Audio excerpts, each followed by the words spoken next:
Welcome to the Tech Egg. Don't get scrambled. Enjoy the video. In this video, I will show how to make zucchini burgers.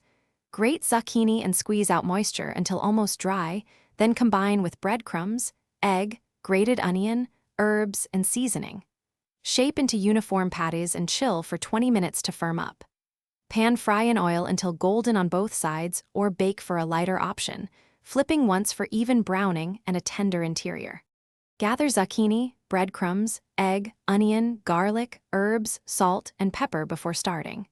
Grate the zucchini by hand or food processor, then press out excess water using a towel or cheesecloth. Mix with beaten egg and breadcrumbs until mixture holds when squeezed. Add a splash of olive oil for moisture if needed. Adjust seasoning to taste and let the mixture rest briefly so flavors. Heat a non-stick skillet with a little oil and cook zucchini burgers over medium heat for about 4 to 5 minutes per side until golden and cooked through. For baking, place patties on a lined tray and bake at 200 C for roughly 18 to 22 minutes, flipping midway for even color. Rest briefly after cooking, then assemble with buns, sauce, and crunchy toppings for a satisfying meal.